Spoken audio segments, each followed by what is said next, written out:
안녕하세요. 건강 365 아나운서 최인경입니다. 출산 후에 느껴지는 관절통을 비롯해서 몸에 시린 증상도 있고요. 산후풍으로 얘기가 되는 부분들이 있습니다. 겪어본 산모들만 안다는 산후풍은 평생 간다는 말을 할 만큼 오랜 기간 이어지기도 하는데요. 출산 후의 관리 중요합니다. 몸을 회복하기 위해서 신경 써야 하는 부분들이 많은데요. 산후풍의 위험, 있을 수 있는 후유증의 증상들, 오늘은 산후풍에 대해서 자세히 알아보겠습니다. 건강 365 인디고의 여름아 부탁해 듣고 시작하겠습니다. KBS 라디오 건강 365 함께하고 계십니다.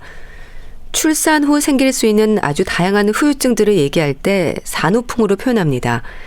관절통을 비롯해서 시리고 저리고 땀도 많아지고 심리적인 변화까지 경험하는 분들도 있는데요. 산후풍은 예방이 가능한 걸까요? 경희대 한의대 한방여성센터 황덕상 교수와 함께합니다. 교수님 안녕하세요. 네, 안녕하세요. 출산을 앞둔 분들은요. 산후조리를 잘해야 한다는 말을 참 많이 듣습니다. 출산 후의 관리가 중요한 건 사실이죠? 네, 맞습니다. 사실 산후조리가 중요한 이유는 바로 타이밍 때문인데요. 임신 중에 변화되는 몸과 마음이 돌아오는 타이밍이 출산 후 6개월까지가 중요한 타이밍이 되고 물론 이제 건강해지고 영양도 좋아지고 했지만 최근에는 이제 출산율이 좀 줄어들고 그러면서 이제 출산 연령도 좀 나이가 더 높아지기 때문에 그러면서 아무래도 의학적으로 35살이 넘으면은 고위험 임산부라고 얘기를 하는데요. 고위험 임산부라고 하는 게 다른 의학적인 문제도 많이 생길 수 있지만 어떤 면에서 보면 이제 회복이 더디다고도 볼 수 있습니다. 결국 이제 인대 근육이나 회복이 더 더디고 뭐 뼈도 시리고 기력도 회복하는 게 더 더디고 이러한 여러 가지 골반의 대규모 지각 변동이 생기는 시기인 임신 출산 과정이 있어서 회복하는 것이 이 산후조리이고 산후관리이기 때문에 이때 전통적인 방법들을 잘 받아들이면서 회복을 잘하는 것이 굉장히 중요한 것이 됩니다. 예. 근데 산후조리를 잘못하면 산후풍이 생기고 산후풍은 평생 간다는 말도 합니다. 이건 어떨까요? 맞는 얘기인가요? 네, 어떤 면에서는 이제 맞기도 하고 어떤 면에서는 좀 틀리는 것도 있는데요. 물론 이제 산후풍이 생겼다고 해서 치료가 안 되고 평생 가지 않는 것은 좀 틀리고 치료가 될 수 있습니다. 그렇지만 이런 것이 타이밍에 맞춰서 치료가 됐을 때 충분히 빨리 좋아지는 것이고 만약에 이제 시간이 지나면서 그냥 자연스럽게 돌아오는 과정이다라고 얘기를 하고 치료를 안 된다고 하면은 오히려 이제 초반에 산후풍이 왔던 것이 이제 나중에까지도 이제 몇십 년 지나서까지도 허리가 아프다든지 뭐 시리다든지 이런 얘기를 많이 얘기를 하시는데요. 그 이유는 이제 산후풍의 어떤 특징 중에서 골반이 이제 벌어지는 그런 호르몬 변화 때문에 골반 인대가 느슨해지면서 벌어지는 상태에서 골반도 틀어지고 불균형이 오는 체형이 되게 되는데 이것이 돌아오는 시기가 이제 6개월까지 좀 호르몬 변화가 여전히 유지되는 시기 이내에 회복이 되면은 산후풍 치료는 잘 되는데 만약에 요 시기를 넘어가서 치료가 잘 안 되는 경우 또는 뭐 여러 가지 뭐 육아 과정이나 다른 회복 과정에 있어서 치료가 지나가면은 호르몬 변화는 이미 왔고 골반이 이제 딱딱하게 벌써 이제 굳어지게 되면은 그때 아팠던 것이 한참 나중에 지나서 이제 다시 이제 통증이 오게 되는 그런 분들도 있어서 어떤 면에서는 산후풍이 치료가 초반에 잘 안 되면은 오래 갈 수도 있는 것도 맞는 얘기지만 꼭 모든 산후풍이 평생 간다 이거는 또 잘못된다고 얘기를 할 수 있습니다. 산후풍에 대한 이런저런 얘기들이 많은 걸 보면 후유증을 겪는 분들도 많다는 얘기가 아닐까 싶은데요. 잘못 알려진 부분들도 많죠. 네, 맞습니다. 뭐 최근에 오신 그런 산후풍 환자분이 말하는 거에서도 잘못 알려진 부분이 있었는데요. 이제 특히 이제 그 어르신들 부모님들이 얘기할 때 이 더운 여름에도 두꺼운 바지를 입어야 된다. 그러고 막 땀을 막 비 오듯이 흘리고 많이 기운도 떨어지는데 여전히 이제 두꺼운 바지 내복까지 입으면서 이제 진료실을 방문하신 분이 계셨거든요. 결국 이제 이런 것처럼 출산 후에는 무조건 땀을 빼거나 무조건 따뜻하게 있어야 된다고 얘기를 많이 하십니다. 그렇지만 여름에는 오히려 적절한 체온을 유지를 하는 것이 오히려 좋거든요. 결국 우리가 예를 들면 너무 더운 그런 상태에 있는 사우나를 한다고 치면 기운이 떨어져 있고 어떤 뭐 수술을 하고 나는데 바로 사우나 가면은 기력도 떨어지고 땀을 빼는 게 오히려 건강에 나쁘듯이 오히려 이럴 때는 그냥 적정한 온도, 직접적인 바람을 피하는 정도에서 적정하게 약간 시원하면서 상쾌한 그런 온도를 유지하시거나 또는 복장을 유지를 하시는 것도 좋은 방법이고요.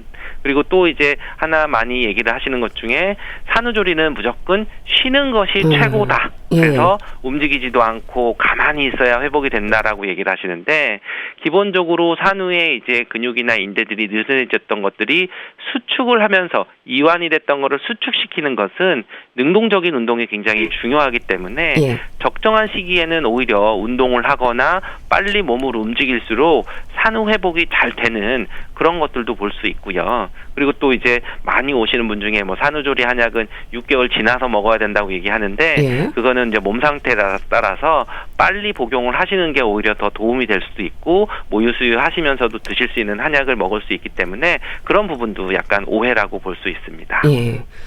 산후풍에 대해서는 의학적으로 어떻게 설명이 되나요? 또 풍이라는 단어가 들어간 의미도 궁금한데요. 그렇죠. 이제 산후풍이라고 하는 것은 기본적으로 민간에서 쓰였던 그런 용어라서 어떻게 보면은 이제 의학적으로 뭐 의학 용어가 있는 건 아니지만 최근에는 이제 그런 질병사인분리표에도 이제 코드가 잡힐 정도로 인정을 받고 있습니다. 그랬을 때 이제 산후라고 하는 것은 당연히 뭐 이제 정상 분만을 하거나 또는 뭐 유산을 하거나 조산을 하거나 이러한 상태에 됐을 때 풍이라고 하는 것이 붙기 때문에 바람이 뼛속까지 들어가는 느낌이 난다든지 또는 이제 바람처럼 여기저기 이제 옮겨다니면서 증상이 나타난다든지 또는 이제 감기 든 것처럼 후끈하면서도 시리거나 이제 오한 증상들이 나타나고 통증이나 뭐 마비감, 저림감 이런 것들이 나타나는 증상들을 표현하는 게 이제 산후풍의 증상입니다. 그래서 이제 그런 산후풍이라고 하는 것은 전체적으로 자율신경계통도 이상이 있다든지 자율신경에 이상이 있어서 감각이나 이런 것들이 뭐 다르게 느껴지다든지 땀이 뭐 많이 난다든지 그리고 여러 가지 통증 질환들이 많이 나타든지 그런 의미에 의해서 산후풍이라는 그런 용어를 쓰고 있습니다. 증상으로도 사람마다 차이가 큰가요? 네, 그렇죠. 산후풍을 진단 위해서는 이제 큰 증상들은 국소적으로 관절이 아프다든지 또는 시리거나 하는 감각 장애가 온다든지 또 이제 뭐 바람이 들어온다든지 또는 일부분만 뭔가 시리고 뭔가 차가운 그런 공기만 노출이 돼도 많이 통증이 있고 뭐 우울하거나 또는 전신적인 증상들도 많이 나타나는 것들이 있는데요.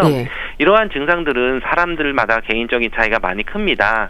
그래서 물론 이것은 이제 출산 과정 중에서 뭐 수술을 했느냐 또는 뭐 출혈이 많이 심했느냐 또는 뭐 진통기 시간이 너무 길고 기혈이 너무 허약해지는 시간이 많이 있느냐 또는 출산하고 나서도 오로가 뭐 잘 나오느냐 뭐 산욕 감염이 있었느냐 여러 가지 문제들에 따라서 증상들이 다 나타날 수도 있지만 어떤 면에서 한의학적으로 얘기할 때는 산모의 체력이라든지 근육량이라든지 기혈이 어느 정도 충실했느냐 안 했느냐에 따라서 정말 그런 회복되는 속도도 다르고 증상들도 다르다고 볼 수 있습니다. 또 가장 흔한 증상으로 관절통을 떠올리는데요. 관절통이 또 가장 많긴 한가요? 그렇죠. 이제 뭐 시기에 따라서 다 다른 얘기를 합니다. 물론 출산 직후에는 오히려 뭐 출혈도 심하고 뭐 아직 배도 많이 아프고 또는 오로도 막 나가야 되다 보니까 오히려 관절통보다는 이제 배가 통증이 있거나 또는 이제 골반 주변이나 뭐 이런 쪽의 통증으로 얘기를 하시는 분들도 있고 또는 이제 뭐 출혈이 심했으면은 어지럽거나 뭐 무기력하다든지 정말 기운이 없다든지 오히려 이제 통증보다는 시리거나 오히려 찬 바람에 더 민감한 그런 것들을 얘기를 하실 수도 있고요. 그렇지만 이제 어느 정도 회복이 되고 2, 3주 정도 부기도 빠지고 그러면 이제 점점 이제 아기를 또 직접 보게 되는 또 산후조리원에 있다가 또 집으로 돌아간다든지 이런 시기가 되면은 오히려 직접 육아를 하면서 통증을 호소하게 되는데 이럴 때 통증들은 어떻게 보면 이제 손가락 위나 손목이나 또는 발목이나 이런 작은 관절들 위주로 통증을 또 많이 호소하시기도 하고 그런 것들이 이제 또 지속이 되면은 더 이제 뭐 어깨가 아프다든지 또는 뭐 골반 자체가 더 심하다든지 또는 다리가 땡긴다든지 그런 관절통의 증상도 굉장하게 다양하게 나타날 수 있습니다. 머리끝부터 발끝까지 느껴지는 통증은 다 다를 수 있을 텐데요. 그럼 주로 어떤 표현들을 하세요? 그렇죠. 초반에는 뭐 이제 시리다, 뭐 화끈거린다, 뭐 저리다, 또는 손가락에 힘이 안 들어간다, 뭐 병을 돌려 따는 것도 좀 힘들어서 병 뚜껑을 열기도 힘들다, 이런 쪽으로도 얘기를 많이 하시고, 그렇지만 이럴 때 이제 좀 주의를 하셔야 되는 것이 실제로 이제 이럴 때 정형외과를 가서 검사를 해보면 특별히 진단을 안 받는 경우들이 훨씬 많거든요. 이런 것처럼 인대가 늘어나면서 산후의 회복이 아직 덜 되면서 안 온 통증들이 있을 수 있고요. 그렇지만 만약에 이제 한 관절 부위만 많이 붓거나 열감이 나거나 통증이 정말 콕 쑤시면서 운동성까지 제한성이 있다 그러면은 다른 이제 염증이 심해서 오는 그런 관절염이나 뭐 류마티스성 질환이라든지 뭐 어떤 근육 손상이라든지 이런 것까지도 확인을 해야 되거든요. 그렇기 때문에 이제 통증들이 국소적으로 움직이지도 않고 또 발열감과 약간 붓는 부종이 많이 심하고 그게 이제 특정 부위 뭐 양측의 대측성이 되는 것보다는 오히려 한쪽으로 더 많이 나타난다고 하면은 다른 질환까지도 조금 고려를 하고 감별을 해야 되는 경우도 있습니다. 그러니까 증상이 워낙 다양해서 다른 질환과 혼동하기도 쉽겠어요. 네, 맞습니다. 이제 이런 것처럼 관절통이 나타나는데 이제 흔하게 이제 류마티스 관절염이 있는 경우들은 어떤 특정의 한쪽 보다는 양쪽 전체적으로 나타나는 전신 질환이기 때문에 만약에 이제 통증들이 양쪽 대측성으로 나타나고 또 이게 조조광직이라서 아침에 좀 더 뻣뻣하게 되는데 산후에도 누구나 이제 육아를 또 밤새 하고 또 일어났을 때 회복이 안 되면 조조광직이라서 손이 뻣뻣하고 움직이기 힘든 거를 느끼긴 하거든요. 그렇지만 이런 게 정말 붓는 거라든지 열감이 있다든지 통증이 심하면은 류마티스 관절염도 감별을 해야 되는 거고요. 이럴 땐 뭐 엑스레이를 찍거나 다른 혈액 검사를 또 추가적으로 해야 되는 경우들도 있고 또 이제 흔하게 족저근막염이라 그래서 발의 아치의 균형이 깨지면서 아침에 일어나서 발바닥을 딱 디딜 때 바로 이제 발바닥이 이제 찌릿하면서 굉장히 심한 통증이 나타날 때는 족저근막염 증상이 생길 수도 있는데 이것도 이제 근육이나 인대들이 회복이 더디기 때문에 그것으로 인해서 나타나는 경우도 있고 또는 이제 손목 터널 증후군처럼 손목에 있는 신경들이 눌리고 붓기도 잘 안 빠지고 하면서 나오는 통증들도 있어서 이런 것들은 이제 어떤 통증이 지속이 되면서 그 부위만 심하게 나타날 때에는 그 부위에 다른 질환이 국소적인 원인이 있는지 꼭 감별을 하시고 진료를 받으시는 것이 좋습니다. 한의학에서는 산후풍의 원인으로 어떤 부분들이 지적이 되나요?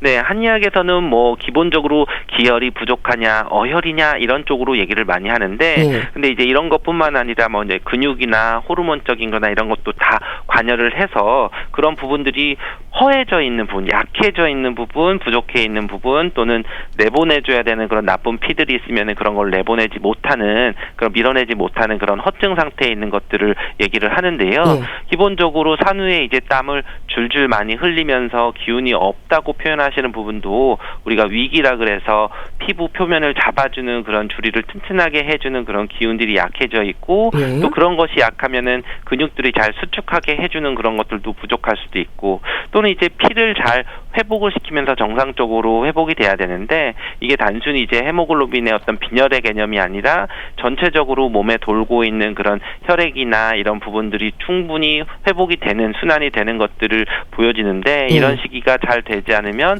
뭐 산후에 머리가 많이 빠진다든지 많이 뭐 건망증이 생긴다든지 관절이나 이런 부분들이 충분히 근력도 떨어지고 이런 것들이 잘 안 될 때는 기혈이 좀 부족한 혈액이 부족한 상태로 얘기를 하고 그런 것 때문에 산후풍이 온다고 할 수 있습니다.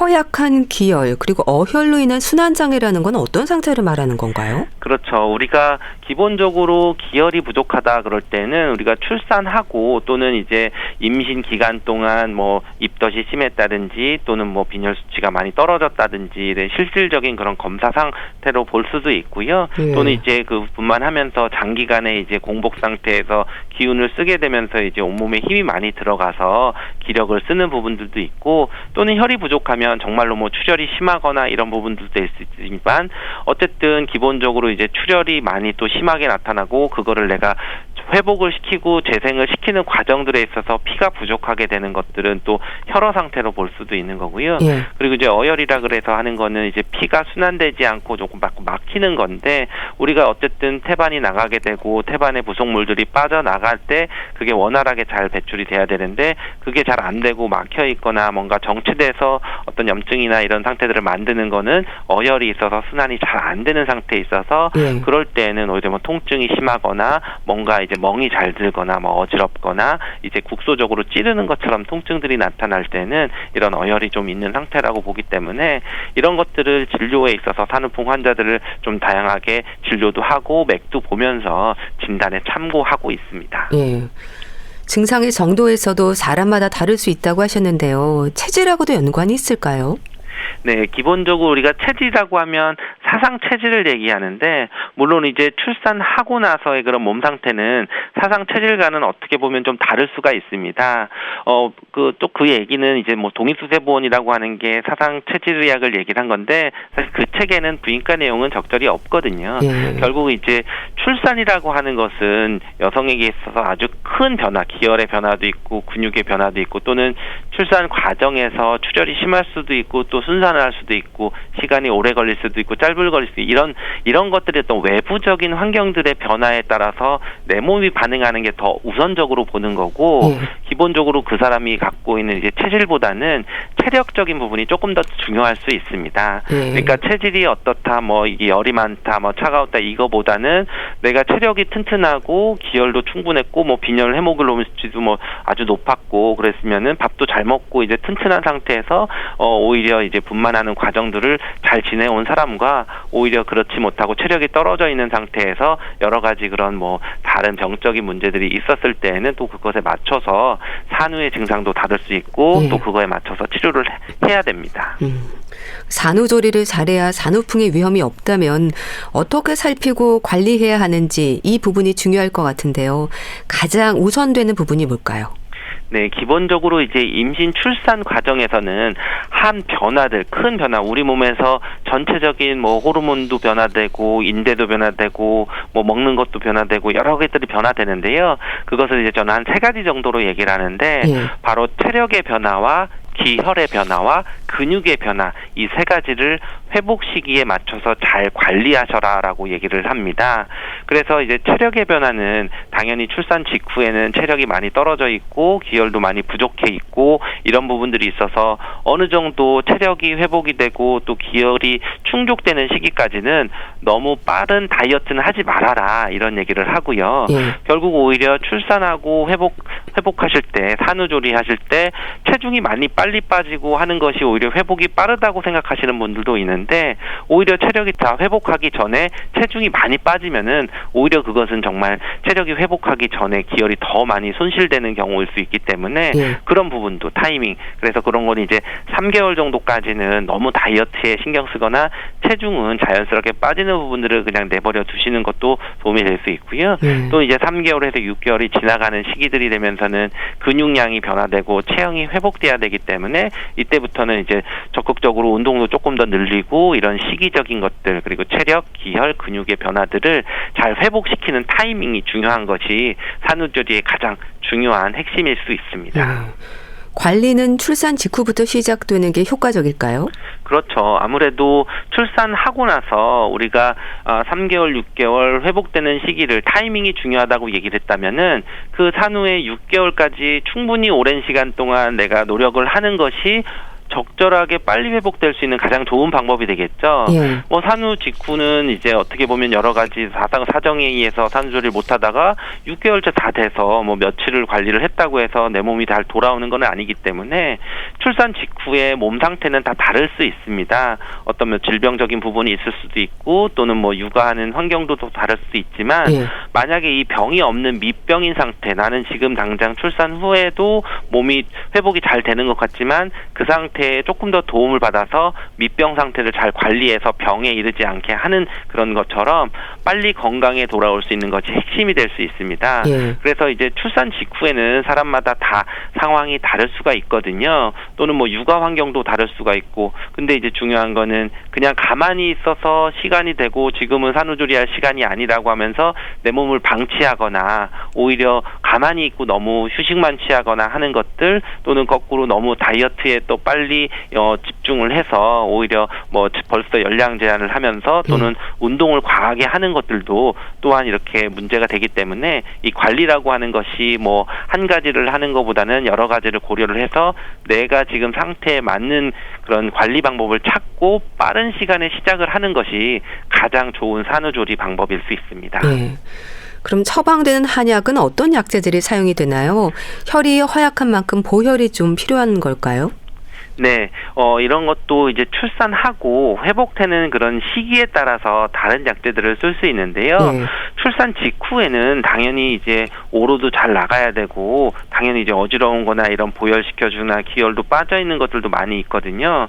그래서 출산하시고 나서도 보면은 사람에 따라서는 어떤 분은 잘 걸어다니고 막 잘 움직일 수도 있고 그런 분들도 있는 반면에, 어떤 분들은 정말 걷는 것도 힘들어 하시는 분들도 있게 되기 때문에 그런 거에 맞춰서 너무 이제 산후출혈이 있는 것을 또 예방을 할 수 있으면서 적절히 오로도 빠지는 것 쪽으로 해서 약을 초반에 쓰면서 그리고 이제 기아 혈을 보호해주는 그런 보하는 약 쪽으로 갈 수도 있고요. 근데 그런 것들이 좀 지나가고 체력도 좀 회복이 되고 식사도 좀 늘고 하면서 그런 시기부터는 아기도 이제 좀 체중도 좀 늘고 할 때에는 관절들을 강화시켜주는 강골시켜주는 약이라고 해서 근육을 튼튼하게 회복을 시켜주는 쪽의 약들을 쓰게 됩니다. 그래서 제가 산후에 운동 얘기하거나 관리를 하시라고 움직이시라고 하면은 이렇게 기운이 없거나 관절이 아프니까 못한다고 할 때는 한약을 쓰면서 통증도 완화시켜주고 근골시켜주는 약을 쓰는데 이런 건 시기나 몸 상태에 따라서 처방들을 다양하게 쓰고 있습니다. 증상에 따라서 침 치료가 필요하기도 한가요? 그렇죠. 이제 어느 정도 초반에는 이제 전체적인 통증이 있거나 손에 힘이 안 들어가거나 하는 허증의 증상일 때는 주로 이제 한약 치료나 몸을 보호해주는 약을 쓰면은 전체적으로 좋아지거든요. 그래서 이런 분들은 이제 통증이 어디 아프세요? 그러면은 손끝 발끝 전체적으로 다 아파요. 이렇게 좀 두루뭉실하게 얘기를 한다면 이제 어느 정도 좀 시간이 지나고 또 이제 육아를 하게 되면서 또 관절이나 이런 데 무리가 되면은 특정 관절을 또 얘기를 하게 됩니다. 나는 왼쪽 손가락에 엄지손가락 쪽에 이렇게 어떤 특정한 동작을 하면 아파라든지, 또는 뭐 허리를 뭐 어느 특정한 부위가 왼쪽만 굽힐 때 아프거나 뭐 허리를 또 피기가 힘들어, 이런 식으로 어떤 국소적인 그런 부분이 나타날 때에는 국소적인 그런 부분에 있는 통증 치료가 좀 필요하기 때문에 이럴 때에는 적극적인 침 치료가 필요하고 만약에 필요하다면 뭐 추나 치료나 이런 골반들을 좀 교정할 수 있는 그런 치료들도 같이 시행을 해야 됩니다. 또 산모들이 스트레스 받는 부분 중에 하나가 체중일 텐데요.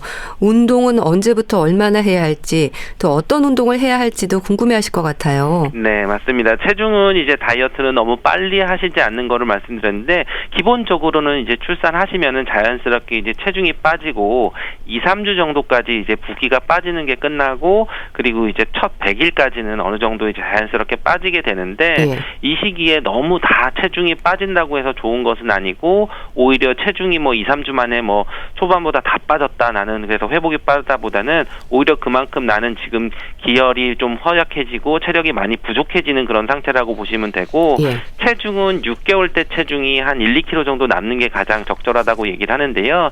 그래서 이제 첫 3개월까지는 어떻게 보면 이제 체중 자체를 빠지는 것보다 자연스럽게 체중은 빠지게 두면서 다이어트를 하거나 식이 조절을 하거나 열량을 줄이는 것보다는 체력을 회복하는 데 집중을 하시는 게 좋고, 만약에 이제 100일이 지나면서 뭐 통증도 들고 어느 정도 운동이 좀 원활하게 되는 시기가 되면은 그때는 이제 조금 열량 조절을 생각을 하시면서, 그렇지만 그 시기에도 운동이나 체력을 좀 올리는 쪽으로 하면서 체형이 회복되는 그런 시기가 되고요. 만약에 이제 정말 남는 체중이 있다 그러면은 6개월 이후에 정말 우리가 일반적인 다이어트 뭐 열량 제한도 하고 좀 강도 높은 그런 운동을 하면서 하는 것이 좋아서 3개월, 6개월, 그 6개월 이후 이런 시기들로 나눠서 생각을 하시는 것이 좋습니다. 식사와 관련해서도 조언해 주세요. 삼시세끼를 매일 미역국을 먹어야 하는 건 아닌 거죠? 그렇죠. 미역국이 정말 산후에도 좋은 식품이고, 그리고 여러 가지 뭐 신생아의 뭐 뇌와 뼈의 생성하는 데 중요한 역할도 하고 여러 가지 보혈도 시켜주는 그런 효과도 있는데 그중에 이제 요오드 성분으로만 보면은 어떤 면에서 보면은 우리나라가 약간 과잉되어 있을 수도 있고, 또 간혹 이제 갑상선 질환이 있거나 하시는 분들은 또 너무 미역국을 많이 먹었을 때는 또 좀 좋지 않은 영향이 있을 수 있기 때문에 오히려 이제 미역국만 섭취를 하는 것보다는 우리가 전체적인 영양에 있어서 탄수화물, 단백질, 지방이라고 하는 특히 이제 단백질이 좀 많이 섭취를 해야 기본적으로 체력이 회복이 되거나 근력이 회복되는 데 도움이 될 수 있기 때문에 골고루 섭취를 하는 것이 좋습니다. 이 출산을 앞둔 임신부들은 여름에 산후조리에 들어갈 텐데요. 여름이라는 계절적인 특징도 있지 않습니까?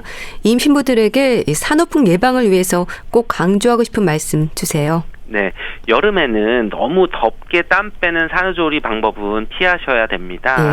그렇기 때문에 적절한 온도를 유지하시고 만약에 조금 더 하신다면은 적절한 온도를 유지하면서 직접 떨어지는 에어컨 바람이나 이런 것을 직접 피부에 노출시키는 것이 산후풍에 좀 유발을 할 수 있기 때문에 적절한 바람막이 정도 얇은 그런 상태의 옷으로 바람을 막아주는 것은 꼭 챙기셔서 뭐 지하철을 타거나 어느 이동하거나 또는 어떤 병원 진료로 가셨을 때 초기에 이제 바람을 피하는 것이 가장 중요한 방법이고 그리고 이제 적절하게 운동을 빨리 시작을 하시는 것이 덥지만 오히려 산후의 회복을 좀 촉진하는 데 가장 효과적일 수 있습니다. 네. 산후풍에 대해서 자세히 알아봤는데요. 경희대 한의대 한방여성센터 황덕상 교수와 함께했습니다. 말씀 감사합니다. 감사합니다. KBS 라디오 건강365 함께하고 계신데요. 현숙의 사랑은 달달하게 듣고 다시 오겠습니다.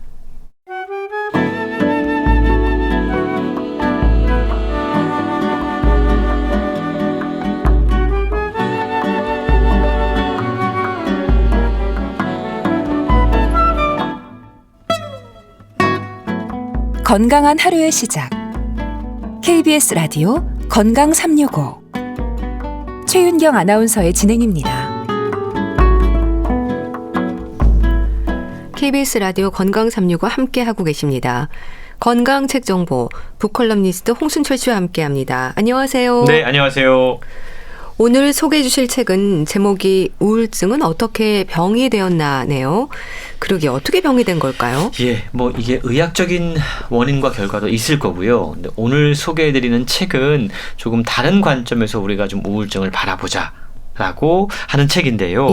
우리가 우울증, 뭐 불안증, 각종 정신질환 정말 최근 들어서 한국 사람들의 마음 건강이 심각하게 위협당하고 있다. 라는 점을 확인할 수가 있는데요.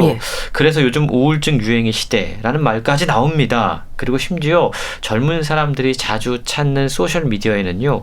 우울증 갤러리라는 게시판까지 등장을 했습니다. 자신이 우울증 때문에 힘들다. 이걸 자랑 삼아 이야기를 하고 심지어는 극단적인 선택을 하는 사람들의 영상이 공유되는 일까지 생겨나고 있는데요.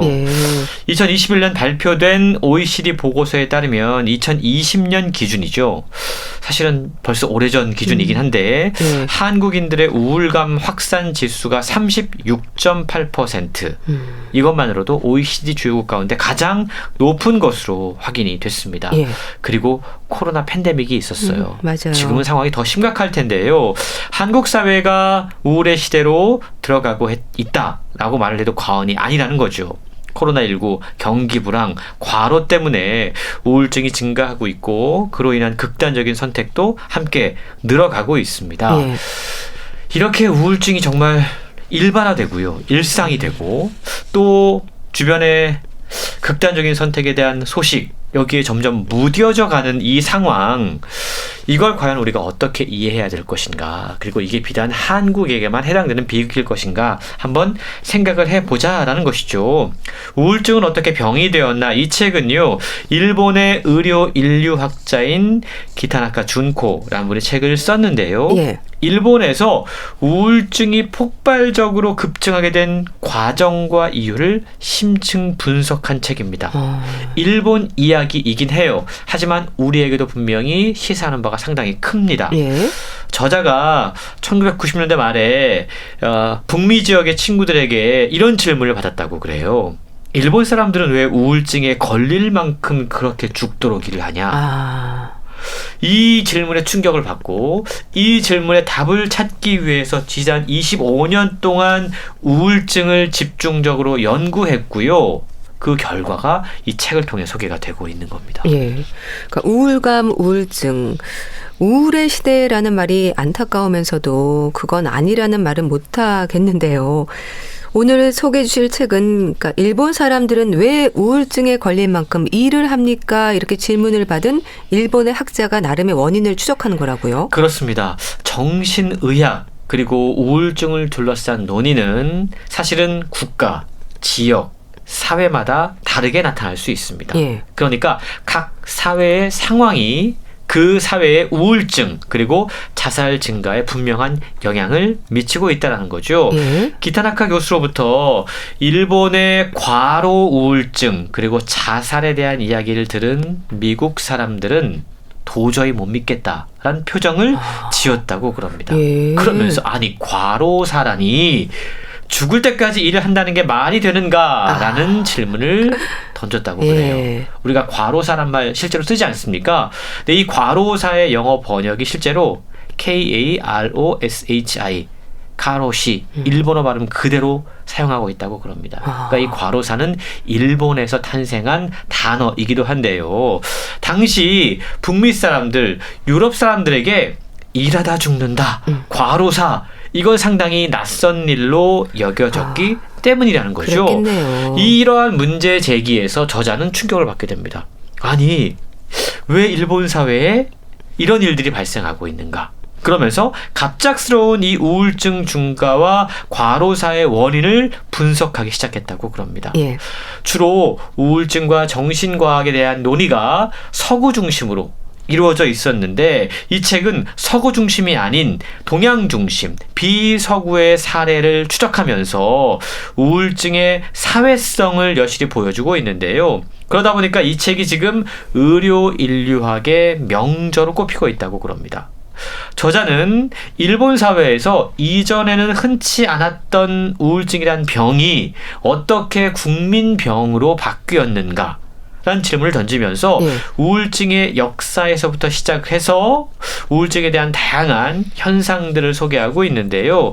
임상 현장으로 들어와서 의사와 환자의 상호작용 속에서 우울증에 대한 이야기, 우울증 서사가 어떻게 만들어졌는지 인류학자의 관점에서 소개하고 있습니다. 예.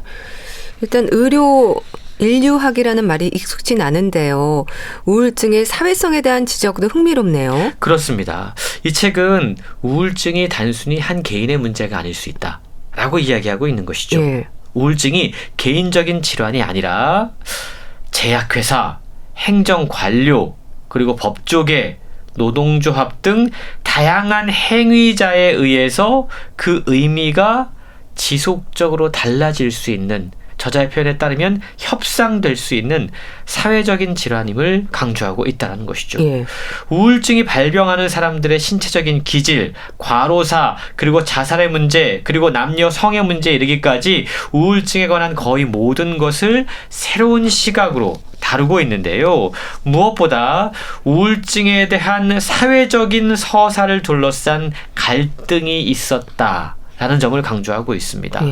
우울증을 사회적으로 어떻게 해석하고 바라보느냐에 따라서 실제로 우울증 환자가 늘기도 하고 줄기도 할 수 있다는 건데요. 우리가 흔히 요즘 이런 얘기합니다. 우울증은 마음의 감기다. 네. 근데 이 표현이 상당히 마음이 편안해지는 서정적인 표현입니다. 누구나 우울증에 걸릴 수 있고 감기처럼 날 수 있어. 간소하고 시적인 표현을 보면서 정신과 치료를 미뤄왔던 사람들은 까짓거 감기라는데 감기 걸렸을 때 감기약 먹는 것과 뭐가 달라, 한번 병원 찾아서 진료를 받아봐야지 라는 생각을 하게 된다는 거죠. 그리고 결국 진료를 받고 선택적 세로토닌 재흡수 억제제, 전문가 용어로 SSRI를 복용한다고 그럽니다. 이게 항우울제 복용인데요. 그런데 이 자연스러운 과정에 만약에 한 제약회사의 마케팅적인 음모가 깊이 개입돼 있다면 우리는 이 현상을 어떻게 바라봐야 할까요? 실제로 그랬다고 그럽니다. 그렇군요. 기타나카 준코 교수는 30년까지만 하더라도 일본 사람들은 우울증이란 질환에 전혀 관심이 없었다라고 이야기하고 있습니다. 그런데 전설적인 항우울제, 약품이 있어요. 요걸 들고 일본 의료 시장에 뛰어들려고 하던 다국적 제약사를 일본의 정신과 의사들이 오히려 말렸다고 그럽니다. 일본에 이거 갖고 와봐야 못 판다. 일본 사람들은 우울증 관심도 없고 우울증 치료에 대한 아무 뭐 사회적인 저기도 없다. 시장성이 없다. 그래서 일본에서는 홍보와 판매를 진행하지 않는 편이 좋다라고까지 이야기했다고 그럽니다. 근데 상황이 바뀌었다는 거죠. 그렇군요. 근데 사실 일본뿐 아니라 우리나라도 마찬가지였던 것 같은데요. 2000년대에 접어들기 전까지는 우울증이라는 말이 조금은 숨어있지 않았나요? 그렇습니다. 숨어있다는 표현이 상당히 적절한 것 같은데요. 예. 근데 일본의 경우에도 1990년대 후반까지 그랬습니다. 근데 이후에 상황이 극적으로 반전했다는 거죠.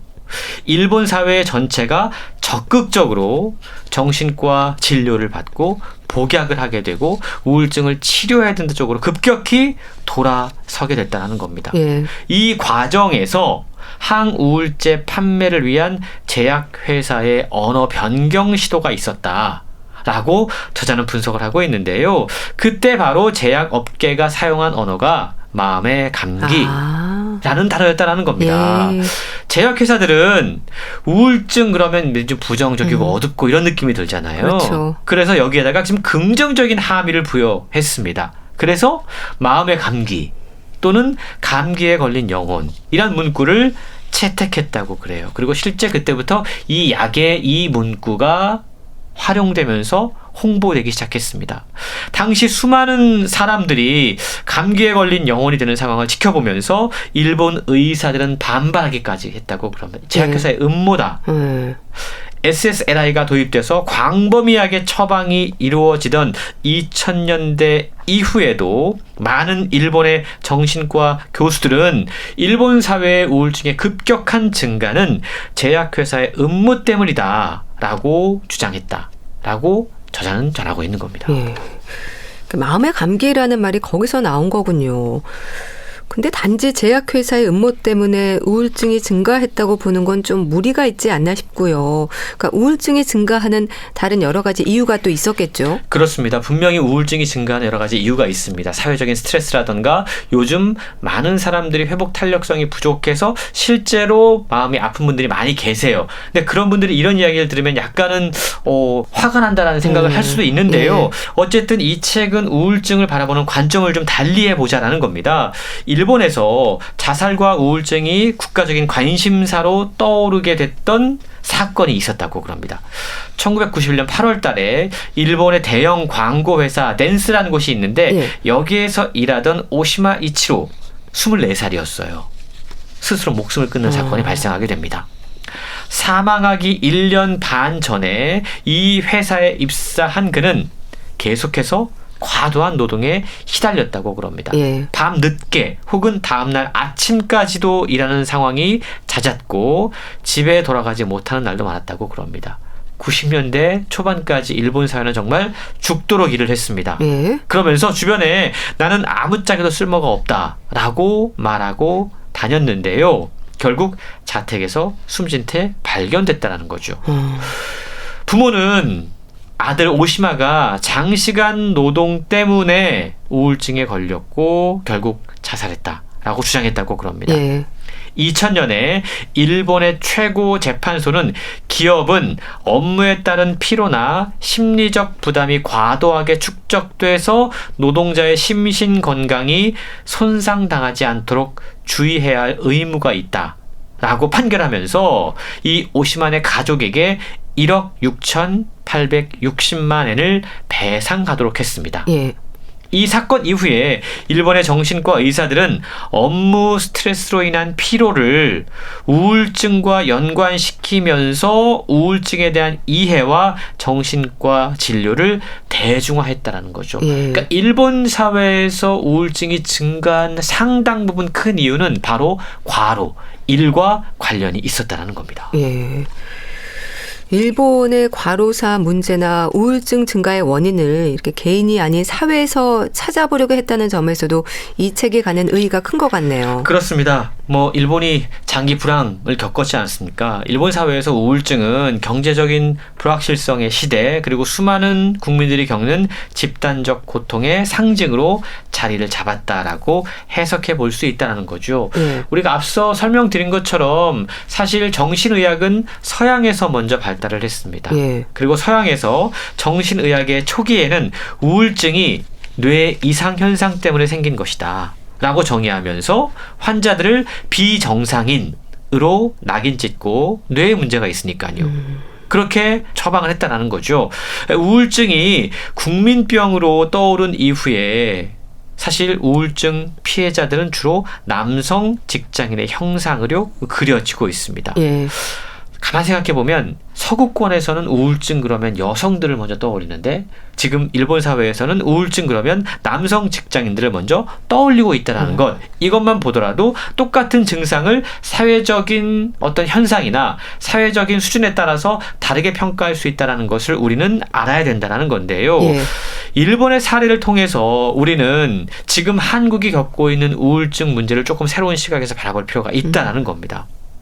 2023년에 서울연구원이 건강보험심사평가원 건강보험 통계를 분석한 내용을 소개를 하고 있는데 서울시의 개인병원 가운데 2017년 대비 가장 많이 늘어난 진료 과목이 정신건강의학과였다고 그럽니다. 2017년에 302개였는데 2022년에 534개로 무려 76.8% 증가했다는 거죠. 뿐만 아니고 심리적 어려움을 겪는 사람들을 위해서 지자체에서 제공하는 마음건강 진료비 지원, 이걸 사실 요즘 우리가 지하철에서 출퇴근길에 버스에서 보게 됐다는 겁니다.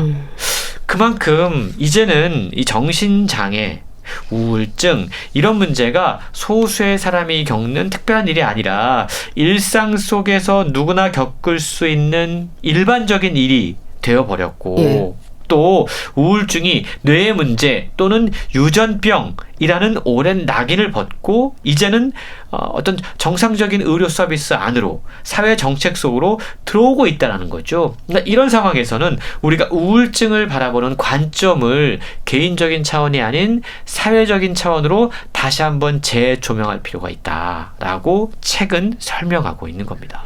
그렇죠. 의료 서비스와 사회 정책 속으로 들어오고 있다는 말이 맞네요.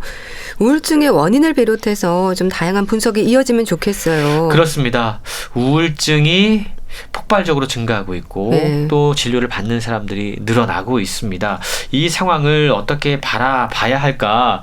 마냥 우린 이 상황을 긍정적으로 바라볼 수만은 없을 겁니다. 하지만 뭔가 이제 수면 위로 그 문제가 좀 드러나고 있고 또 과거에 좀 은폐되고 또 낙인 찍고 이런 것에서 조금 더 발전된 방향으로 나아가고 있다는 점을 우리는 좀 기억할 필요가 있는데요. 보건복지부가 2022년 자살 예방 백서를 통해서 경찰청 변사자 통계를 들여다본 적이 있다고 그럽니다. 2020년에 직장 또는 업무상의 문제로 자살한 사람이 492명이었다고 그래요. 그런데 같은 해에 업무상 자살이라고 산업재해를 신청한 건수는 87건에 불과했습니다. 그리고 그 가운데 산재 승인 받은 게 61건이었어요. 이런 상황을 보면 과로 때문에 업무상의 문제 때문에 수많은 사람들이 극단적인 선택을 하고 있지만 여전히 이 문제에 적극적인 해결책을 모색하고 있지 않은 우리 사회의 문제를 보게 된다는 겁니다. 우리 사회가 과연 얼마나 건강할 것인가. 우리가 건강을 이야기할 때 개인의 문제이기도 하지만 사회의 문제이기도 하거든요. 우리 사회는 과연 개인의 질병을 제대로 치유하고 있는가 아니면 사회가 오히려 개인의 질병을 유발하고 있는가. 책은 일본 사회의 우울증 이야기를 들려주면서 우리에게 이러한 질문을 하고 있다는 거죠. 저자는요, 정신장애는 삶의 괴로움의 표현이자 증명이고 삶의 괴로움은 사회 구조에서 생겨난다 라는 점을 알려주고 있는데요. 사람들이 마음의 질병 때문에 정신적인 고통 때문에 힘들어하고 있습니다. 이런 문제의 원인이 어디에 있을까? 개인이 아닌 사회로 관심을 돌려보면 아마 좀 다른 해결책이 나오지 않을까 책을 읽으면서 그러한 생각을 해보게 됐습니다. 네. 정신장애는 삶의 괴로움의 표현이자 증명이고 삶의 괴로움은 사회 구조에서 생겨난다. 깊이 생각해 볼 필요가 있는 충고가 아닐까 싶네요. 우울증은 어떻게 병이 되었나 소개해 주셨는데요. 북컬럼니스트 홍순철 씨와 함께했습니다. 감사합니다. 고맙습니다. 유심초에 어디서 무엇이 되어 다시 만나랴 보내드리면서 인사드릴게요. 건강365 아나운서 최인경이었습니다. 고맙습니다.